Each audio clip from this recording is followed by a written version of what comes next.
तथा हिमाचल प्रदेश की मुख्य नदियाँ। तो हिमाचल प्रदेश में जितनी भी नदियाँ बहती हैं, तो आपको पता है हिमाचल प्रदेश कैसा है, हिमालय में सिचुएटेड है, यहाँ पर बर्फ रहती है। तो जितनी भी नदियाँ यहाँ पर आप मेनली नदियाँ पढ़ोगे कैसी होंगी, सदानी, इनमें हमेशा पानी रहता है। तो हिमाचल प्रदेश में मेनली हमारे पास 5 नदियाँ बहती हैं। ये जो नदियाँ हैं ये किसका पार्ट रह चुकी है, किसकी सहायक नदियाँ हैं। तो लिखेंगे, जब हम भारत के संदर्भ में नदियों की बात करते हैं तो हिमाचल प्रदेश में 2 प्रकार की नदियाँ बहती हैं। पहले आपके पास वैसी नदियाँ जो किस नदी तंत्र का हिस्सा है, सिंधु नदी तंत्र का। सबसे पहला पार्ट हम देखेंगे, सिंधु नदी तंत्र में जो आपके पास नदियां आती हैं, सिंधु नदी तंत्र में आपके पास नदियां आती हैं वो हिमाचल प्रदेश में बहती हैं। और दूसरा टाइप जो हम देखने जा रहे हैं वो आपके पास गंगा नदी तंत्र।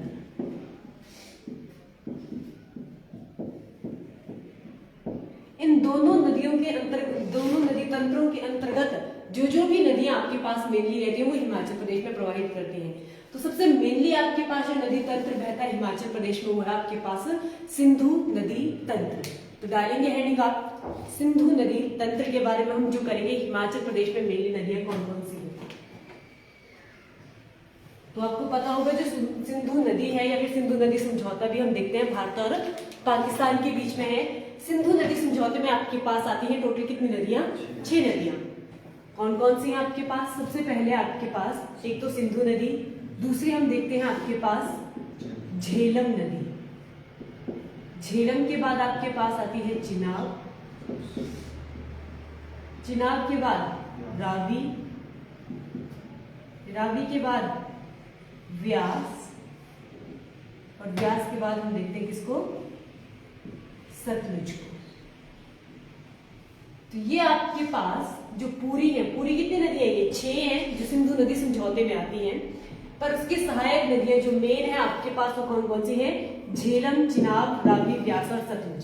इनमें से चिनाब, रावी, व्यास और सतलुज ये 4 नदियां ऐसी हैं जो हिमाचल प्रदेश में जल प्रवाहित करती हैं। जो झेलम नदी है ये आपके पास J&K में, ठीक है। तो जो झेलम नदी है उसको हम सिंधु नदी तंत्र में देखेंगे। आज जो हम डिटेल में करने जा रहे हैं आपके पास सिंधु नदी तंत्र में जो नदियां आती हैं कौन कौन सी, चिनाब नदी, रावी नदी, व्यास नदी और सतलुज नदी। तो लिखेंगे हमारे पास हिमाचल प्रदेश में मुख्य प्रकार से कितनी नदियां बहती हैं, 5 नदियां बहती हैं। ये 5 नदियां हमारी कौन कौन सी हैं,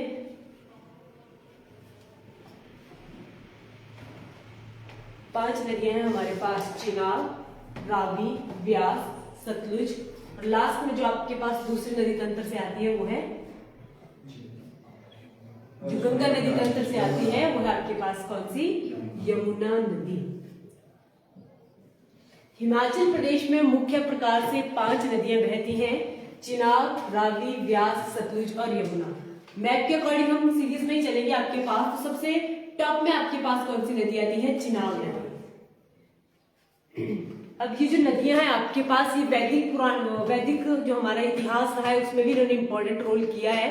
तो इनके नाम भी पूछे जाते हैं। तो एक तरफ आप लिखेंगे हेडिंग, नदियां, वैदिक नाम और सांस्कृतिक नाम।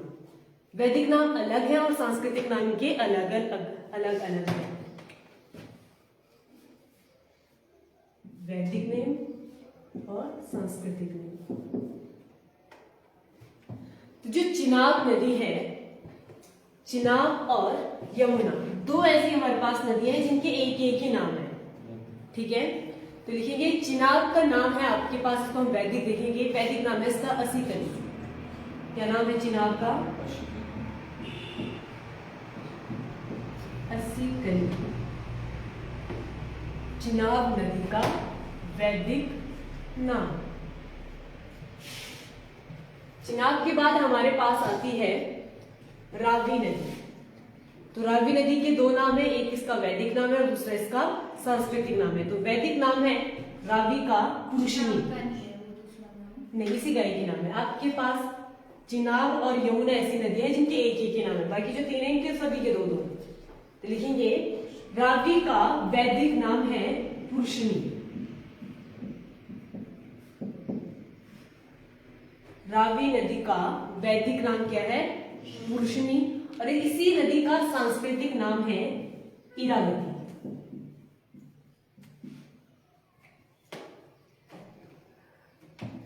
रावी नदी का सांस्कृतिक नाम इरावती है और वैदिक नाम पुरुषनी है। नेक्स्ट है हमारे पास व्यास। व्यास नदी का वैदिक नाम है बिल्कुल अर्चकिया।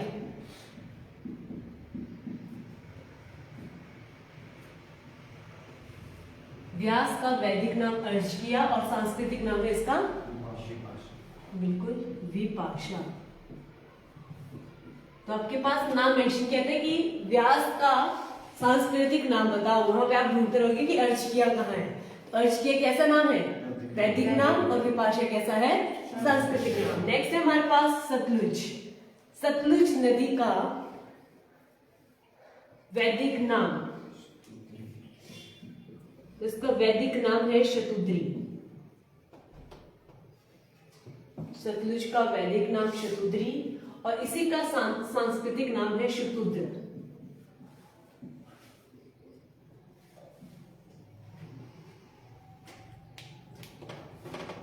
और आपके पास लास्ट जो हमारे पास नदी रहती है उसका नाम है यमुना। तो यमुना का एक ही नाम है, वो है इसका नाम कालिंदी। क्या नाम है इसका? कालिंदी। तो आपने याद रखना है यमुना और चिनाब ऐसी दो नदियां हैं जिनके एक एक ही नाम है। एक नाम क्या है? चिनाब का असीकरी नाम है और यमुना का कालिंदी नाम है। आपके पास हिमाचल प्रदेश में ये मेनली बहती है, तो लिखेंगे हम। ये क्लियर हो गया सभी का? तो रावी का वैदिक नाम क्या है? सारे मतलब ये नहीं है कि इसको हिमाचल प्रदेश में किस नाम से जानते हैं, क्योंकि हिमाचल प्रदेश में बहती है, फिर इसको करंट डेट में इसको हिमाचल में भी इन्हीं नामों से जानते हैं। पर ये इनके पुराने नाम क्या क्या आ सकते हैं, तो ये पुराने नाम से क्वेश्चन है। बाकी ये नहीं कि यही नाम है हिमाचल प्रदेश में भी, भारत में भी, पंजाब में जाएंगी वहां भी और पाकिस्तान में जाएंगी वहां भी इनके यही नाम है। क्लियर हो गया? अब हम लिखेंगे आप सबसे पहली नदी जो हम डिटेल में करने जा रहे हैं, उस नदी का नाम है चिनाब नदी। चिनाब नदी को अन्य किस नाम से जाना जाता है? अस्सी करी ऑप्शन नहीं है आपके पास। बिल्कुल देखेंगे सबसे पहली नदी जो हम करने जा रहे हैं आपके पास वो है चिनाब।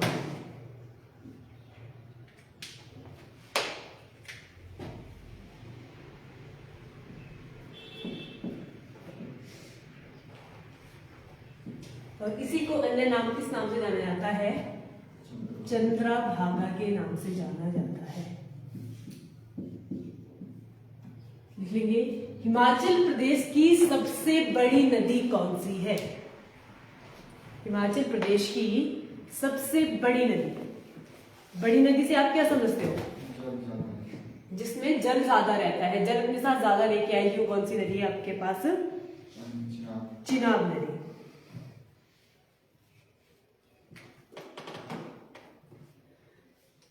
इसका उद्गम कहां से होता है? आपके पास जो चिनाब नदी है या चंद्रभागा नदी है, उसका उद्गम देखेंगे हम। आपके पास दो झीलें रहती हैं, एक झील का नाम है सूरजताल और दूसरी आपके पास चंद्रताल है।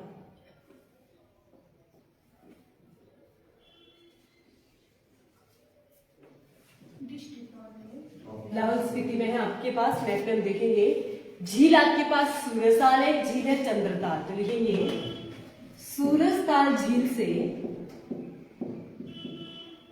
निकलती है भागा नदी। सूरजताल झील से निकलेगी भागा नदी और चंद्रताल झील से निकलेगी आपके पास चंद्रा नदी।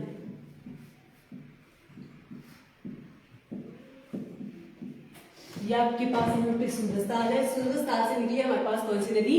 भागा नदी। चंद्रताल से निकली हमारे पास चंद्रा नदी। दोनों का संगम होता है, दोनों एक पर्टिकुलर पॉइंट में मिलती है। पॉइंट का नाम है तांडी। तांडी में दोनों का क्या होता है? संगम होता है। वहीं से ये निर्माण करती है किसका? चंद्रभागा नदी का या फिर चिनाब नदी का। तो हम लिख लेंगे चंद्रा प्लस भागा। कहां मिली दोनों? तांडी में इनका संगम हो गया और ये किसका निर्माण कर रही हैं? चंद्रभागा या फिर जिसको हम चिनाब नदी के नाम से जानते हैं, चंद्रभागा नदी का, जो कि हिमाचल प्रदेश की सबसे बड़ी नदी है, अपने साथ ज्यादा पानी की मात्रा लेके आती है, वो आपके पास चिनाब नदी। चिनाब नदी की टोटल लंबाई, ये टोटल कितना बैठी है, मैं मात्र हिमाचल प्रदेश की बात नहीं कर रही हूँ, ये हिमाचल प्रदेश से निकल के आपके पास कहाँ एंटर कर रही है, पंजाब में जा रही है, पंजाब के बाद ये पाकिस्तान में एंटर कर रही है। तो टोटल जो अपना ये जल प्रवाहित करती है, इसकी पूरी लंबाई है 1200 किलोमीटर। देखिए चंद्रभागा नदी की या फिर चिनाब नदी की टोटल लंबाई कितनी है, 1200 किलोमीटर अपने ये जल प्रवाहित करती है, जिसमें से हिमाचल प्रदेश में मात्र बहती है 122 किलोमीटर। एचपी में अपना जल कितना प्रवाहित करेगी, ये 122 किलोमीटर बहती है। ये कहाँ, हिमाचल प्रदेश में। पूरी इसकी लेंथ कितनी है, 1200 किलोमीटर। तांडी में इसका संगम होता है, ये लाहौल स्पीति से जुड़ के आपके पास कहाँ जाएगी, चंबा में जाती है और चंबा से एंटर कर लेगी ये J&K। क्लियर हो गया। कितना आपके पास इसका संगम पूछा जाता है, किस जिले से ये, कौन से पर्टिकुलर प्लेस से ये एंटर करती है और कहां से हिमाचल प्रदेश को छोड़ती है। तो लिखेंगे हम, कहां तक लिख लिया आपने, लिखी है ना, चंद्रताल से निकली चंद्रा नदी, सूरजताल से निकली भागा नदी, दोनों मिलती है तांडी नामक जगह पे, और लाहौल स्पीति से होकर ये चंबा में प्रवेश करती है। लिखेंगे लाहौल स्पीति को छोड़ चंबा में प्रवेश करती है थिरोट नामक जगह से। जिस पर्टिकुलर प्लेस से ये जाएगी, इस जगह का क्या नाम है, थिरोट। यहां से ये चंबा में एंटर करती है और चंबा को छोड़कर संसारी नाला से ये कहां एंटर करेगी, फिर देखेंगे J&K में जा रही है आपके पास, ये बाद में उड़ती है नीचे आती है। तो हिमाचल प्रदेश के 2 जिलों में ये बहती है, ये भी आपने मेंशन कर लेना है। एक आपके पास लाहौल स्पीति और चंबा में आपके पास ये बहती है 122 किलोमीटर। चंबा में जब एंटर करते हैं उस जगह का नाम है थिरोट, और आपने स्लैश करके भुजिंद भी लिख लेना, उस जगह का नाम थिरोट या भुजिंद से ये चंबा में एंटर करेगी और चंबा को छोड़कर जाएगी जिस जगह से, उस जगह का नाम है संसारी नाला। संसारी नाला को छोड़कर ये कहाँ एंटर कर जाएगी, सॉरी हिमाचल प्रदेश को छोड़ देगी आपके पास चिनाब नदी। हिमाचल प्रदेश की कैसी नदी है, ज्यादा बड़ी नदी है, मतलब ठीक है। जैसे हम भारत के कॉन्टेक्स्ट में बात करते हैं, भारत की सबसे बड़ी नदी है ब्रह्मपुत्र। भारत की सबसे लंबी नदी कौन है, गंगा। लंबी की बात अलग है और बड़ी की बात आपके पास अलग आ जाती है, ठीक है। 2 जिलों में बहती है, कौन कौन से 2 जिले हैं विपिन, लाहौल स्पीति और चंबा। इसका उद्गम अगर आपसे पूछा जाता है तो चिनाब नदी का उद्गम होता है तांडी जगह से। अगर तांडी ऑप्शन नहीं हुआ तो वहां पे आएगा आपके पास बारालाचा दर्रा, ठीक है। बारालाचा दर्रा से इसका उद्गम होता है। आपने ब्रैकेट में तांडी भी लेना, क्योंकि तांडी में संगम होता है चंद्रा और भागा का। तांडी नामक जगह है, बहुत ही फेमस है, हिस्ट्री में इसका बहुत इंपॉर्टेंट रोल रहा है। दीपक बताओ क्या क्या है तांडी में, की समाधि। लिखेंगे ऋषि विशिष्ट की समाधि कहाँ है, ऋषि विशिष्ट की समाधि तांडी नामक जगह पर है। और द्रौपदी ने भी अपना देह कहाँ त्यागा था, उन्होंने भी तांडी नामक जगह पर ही अपना देह त्यागा था। सूर्य और चंद्रमा की पुत्र पुत्री का विवाह भी क्या हुआ था, तांडी नामक जगह से।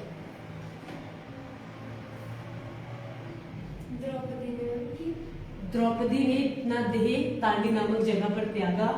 ऋषि विशिष्ट को कहाँ उनकी समाधि है, तांडी नामक जगह पर ही ऋषि विशिष्ट की समाधि है। और यहीं पर आपके पास 2 नदियों का भी संगम होता है। अब हम देखेंगे चिनाब नदी की अन्य सहायक नदियां कौन कौन सी। चिनाब नदी की सहायक नदियां, तो चिनाब नदी की सहायक नदियां हैं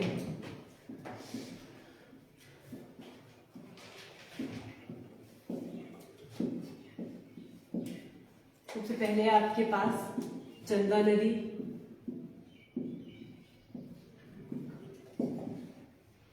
चंदा नदी के बाद भागा नदी,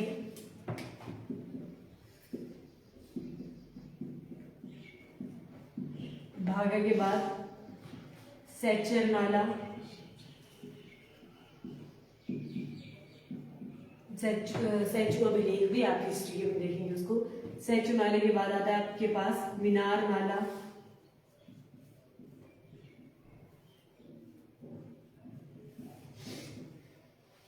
तो ये किसकी सहायक नदी है आपके पास? चिनाब नदी की सहायक नदियां। हो गया चिनाब नदी से क्वेश्चन कंप्लीट। और कुछ बन सकता है चिनाब नदी से जो आपको नहीं आता हो?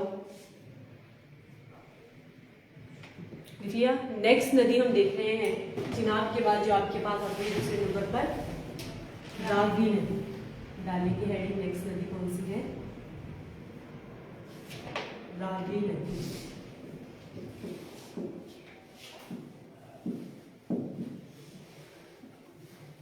रावी नदी का अन्य नाम पुरुषनी और इरावती। आपने याद रखना जो भी सांस्कृतिक नाम है ये इजी रहते हैं, जैसे विपाशा हो गया, इरावती हो गया, शतुद्रु हो गया, ये कैसे नाम है? इजी जैसे हैं। अर्ज किया, पुरुषनी, ये थोड़े टफ जैसे हैं, तो ये वैदिक आ जाएंगे। वैदिक थोड़े टफ और जो इजी है वो क्या है आपके पास? सांस्कृतिक नाम। अब हम नेक्स्ट देखते हैं आपके पास रावी नदी को, तो लिखेंगे रावी नदी की कुल लंबाई, रावी नदी की कुल लंबाई 720 किलोमीटर टोटल लेंथ जो इसकी, ठीक है। और हिमाचल प्रदेश में कितना जल प्रवाहित करती है अपना? 158 किलोमीटर। यह है इसका एचपी। हिमाचल प्रदेश में 158 किलोमीटर बहती है। कहाँ? हिमाचल प्रदेश में। टोटल लंबाई कितनी है इसकी? 720 किलोमीटर। लिखेंगे रावी का उद्गम कहां से होता है? रावी का उद्गम बिल्कुल, और कौन सी डिस्ट्रिक्ट में है वो? कांगड़ा के बड़ा भंगार, कहीं में आपको भंगार देखने को मिलेगा, कहीं में बंगाल। ग्लेशियर से इसका उद्गम होता है, बड़े भंगार से उद्गम मेंशन कर लेना अपना। हिमाचल प्रदेश में 158 किलोमीटर अपना जल प्रवाहित करती है। टोटल इसका जल कितना है? 720 किलोमीटर की टोटल अपनी लेंथ है इसकी। किसकी? रावी नदी की। तो लिखेंगे रावी नदी का उद्गम होता है कांगड़ा के बड़ा भंगाल ग्लेशियर से। ये आपके पास 2 ही जिलों में बहती है। कौन कौन से हैं 2 जिले? बिल्कुल, ब्लैक बोर्ड में भी मेंशन है आपके पास। ये 2 जिलों में अपना जल प्रवाहित करती है। आपके पास कौन कौन से हैं? कांगड़ा और चंबा में ये अपना जल प्रवाहित करती है। तो लिखेंगे उस पर्टिकुलर प्लेस का नाम जहां से ये चंबा पर एंटर करती है। कांगड़ा को छोड़ चंबा में जाएगी, उस जगह का नाम है, क्या नाम है? बलौज। कांगड़ा को छोड़ चंबा में जहां पे जाएगी उस जगह का नाम है बलौज क्षेत्र से।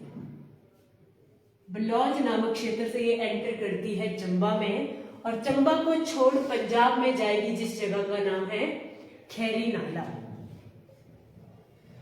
रिपीट करना है मुझे? चंबा को छोड़ पंजाब में जब ये एंटर करती है उस जगह का नाम है खैरी नाला। हिमाचल प्रदेश के 2 जिलों में बहती है। कौन कौन से? कांगड़ा और चंबा। कांगड़ा को छोड़ चंबा में एंटर करती है बलौज नामक क्षेत्र से, और चंबा को छोड़ती है उस जगह का क्या नाम है? खैरी नाला से ये चंबा को छोड़कर चंबा या फिर हिमाचल प्रदेश को छोड़ देती है। टोटल लंबाई कितनी है इसकी? 720 किलोमीटर। पर हिमाचल प्रदेश में पूछी जाएगी तो कितनी है? 158 किलोमीटर। लिखेंगे रावी की सहायक नदियां कौन कौन सी हैं?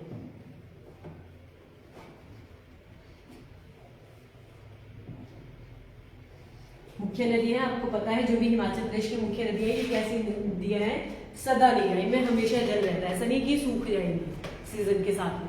तो लिखेंगे रावी की सहायक नदियां।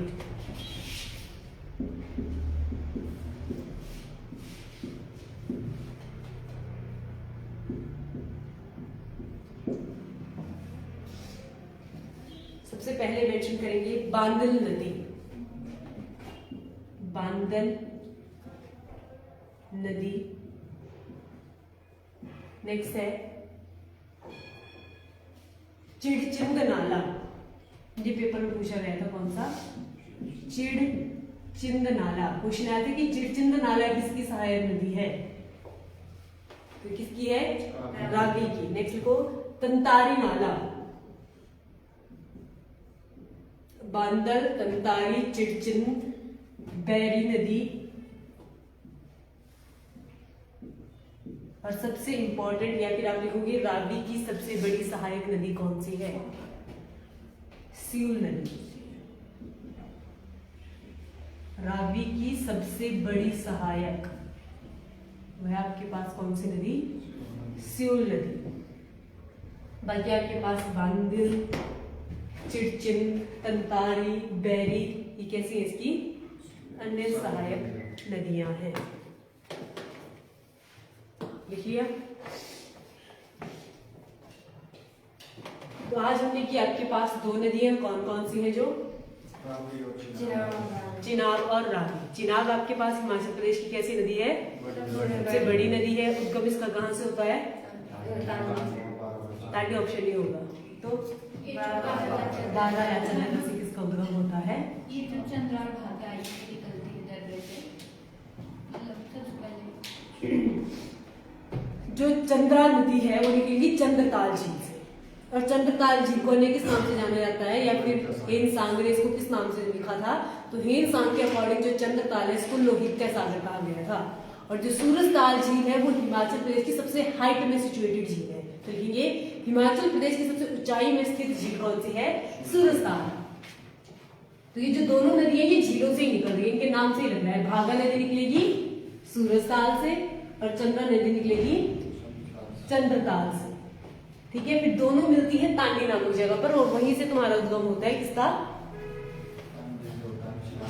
चिनाब का उद्गम होता है। अगर आपके पास तांडी ऑप्शन नहीं होगा तो वहां पे उन्होंने दर्रे दिए होंगे। तो जो 12 लाचा दर्रे से किससे उद्गम हो रहा है? चिनाब नदी का उद्गम हो रहा है।